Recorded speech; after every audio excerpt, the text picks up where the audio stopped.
one is 12. That's the 12 signs of the Zodiac. When you unify the 12 signs within the self by activating the chakras, then at that point, you begin to experience things that make those who are stuck in the ego call you insane. You begin to see shit different than those caught in the ego construct.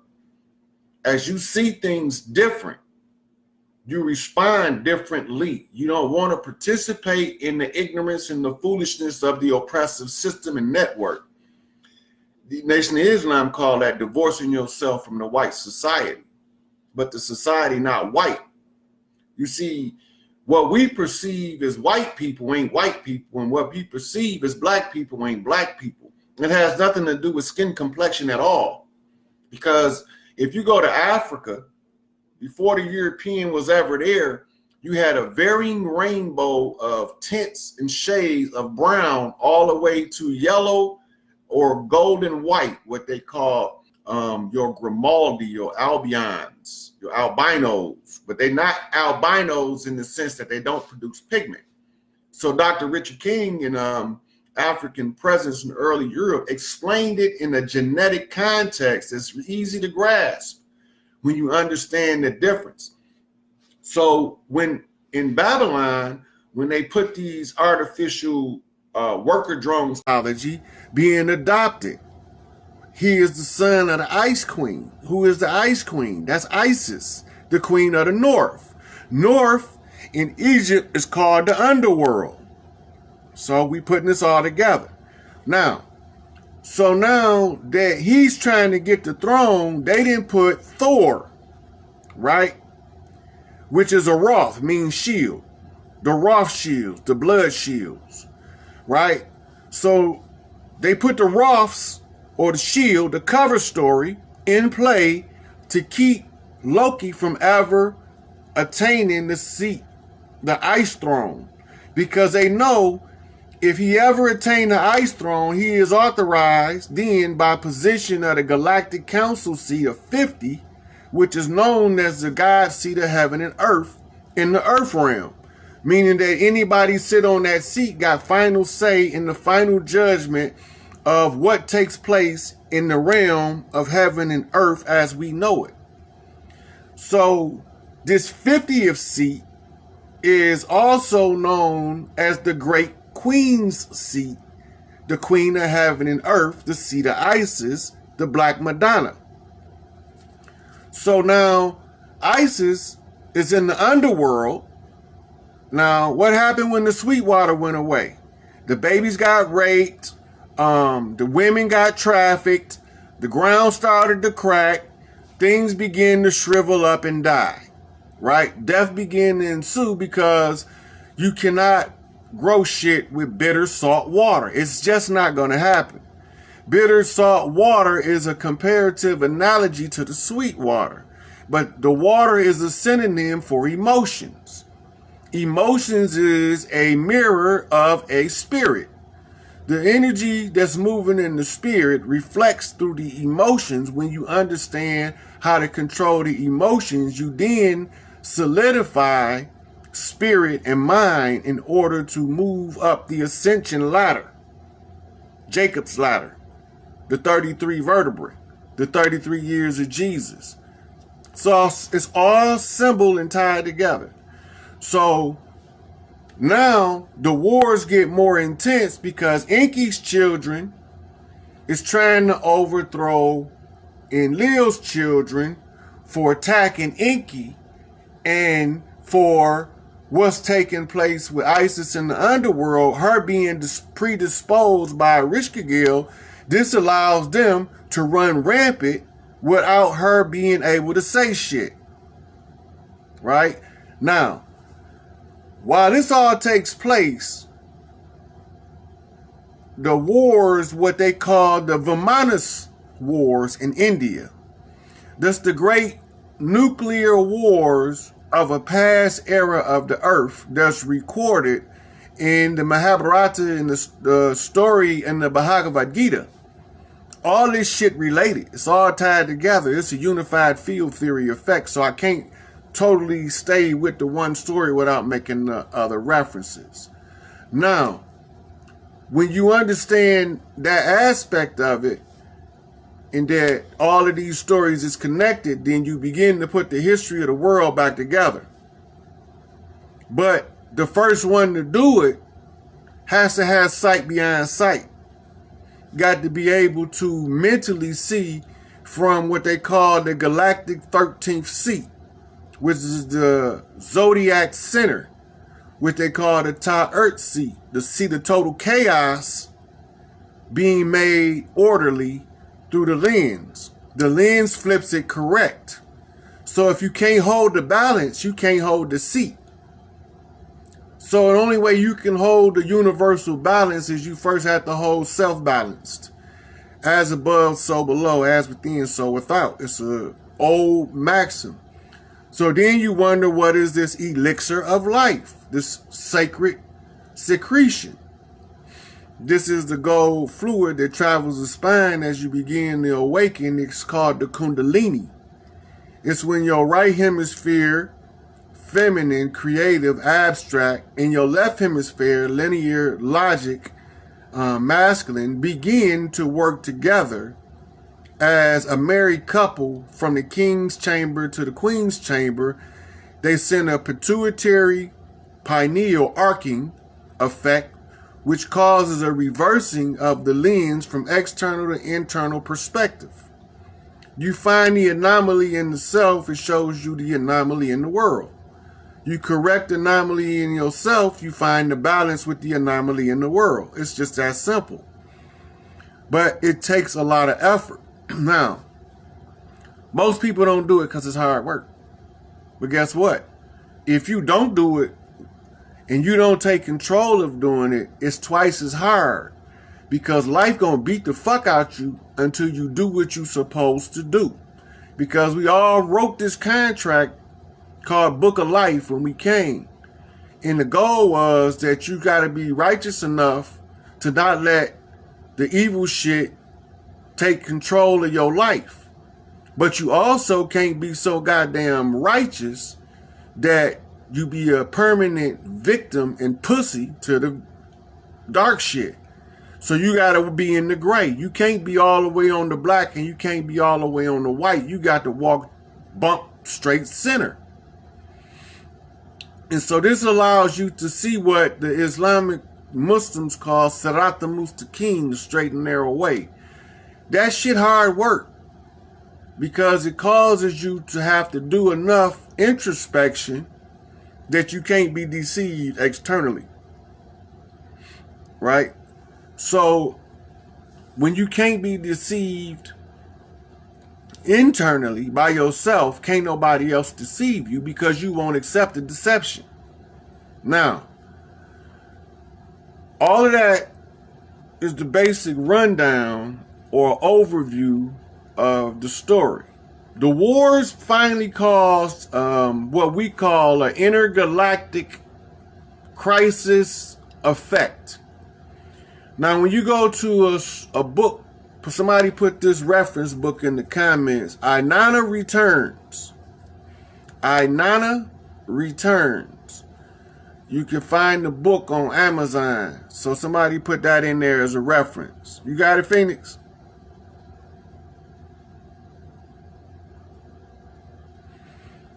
Yeah, ain't no taking sides, because soon as you take sides, you all fucked up.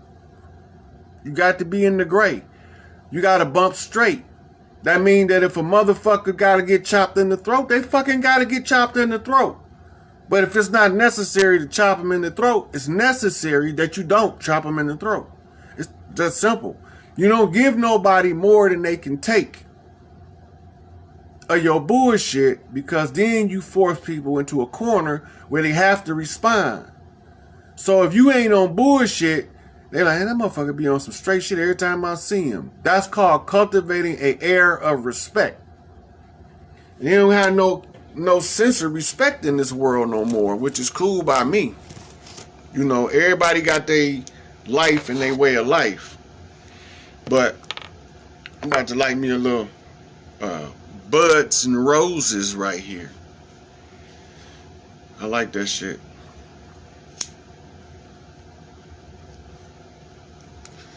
Anyway, so now, at the end, the game is the knockaround game.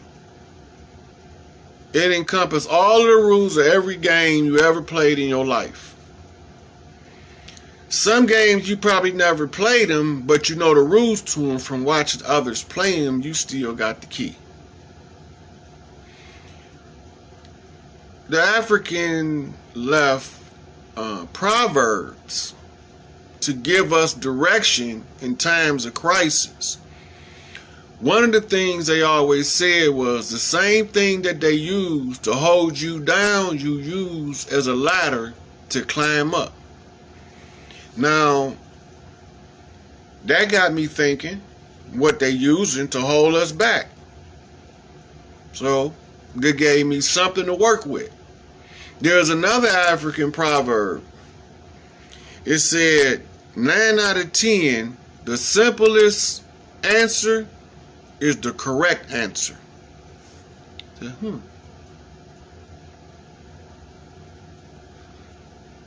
Another than African proverb say there is a time for sowing and a time for reaping.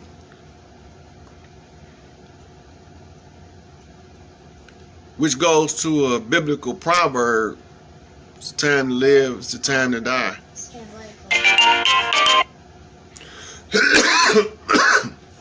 It's a time for everything under the sun.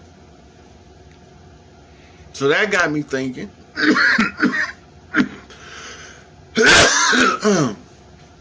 So then, as a reject, outcast,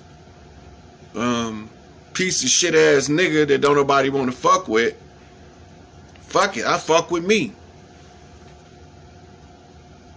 I fucks with me. And so I don't care if don't nobody fuck with me. I fuck with me. Now, being that I'm content to just fuck with me, shit, what do I do when I spend my time fucking with myself? Well, up until I was sent on a mission, I exercised my mind and I studied the problem in search of solutions.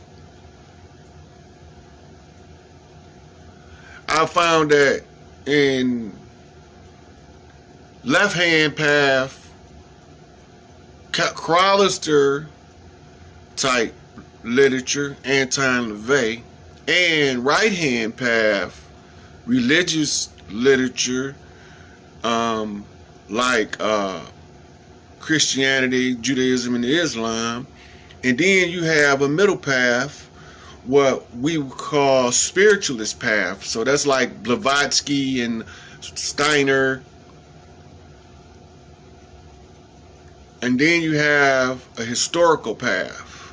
Now, the historical path branches off because when you're studying the problem, you got to see it from a first historical perspective as looking at American history, world history, black history, revisionist history, legal history, medical history, military history.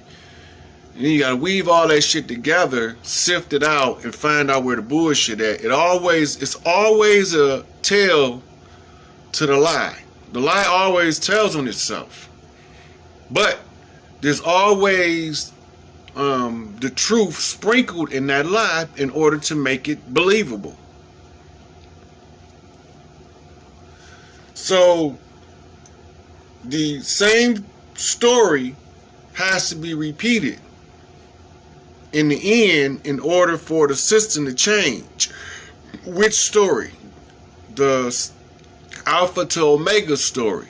The story that started it has to be a reflection of the story that ends it. So the same way it started, it got to end with a different outcome. Soon as the outcome changes, then the future changes. So we use what happened in the beginning. So if I follow my book of life and match it up with the Anunnaki story, then I understand how my mama, when she clicked with Big Mama and Reverend Ross in New Orleans in her initiation rites, and how she had the knowledge to call me forth through her mitochondrial as the seventh one. Because there's a number, that is a thing that happened. Okay, first, my grandfather is the seventh seed, right? Now, he was a medicine man in Mississippi, and he was a southwestern Mississippi landholder for a sizable portion of the state, more than my family cared to even know at this particular point in time, because so much is built on it now, and then they have a defeatist attitude because the system appears legitimate, therefore it must be legitimate. But everything that look like is correct is not always correct. Remember, they can't lock you in without giving you an exit out. The fact that all laws commercial tell you that it has nothing to do with justice, balance, or harmony with nature. Because all laws commercial, it has something to do with commercial transactions on the international stock exchange. What the fuck that got to do with law? It's called the Code of Thieves. You know it as the Uniform Commercial Code, codified in modern English. Now, it's an old code that came out of the monasteries in India as part of their caste system arrangement. This is what Alexander the Great went into the Indus Valley to get.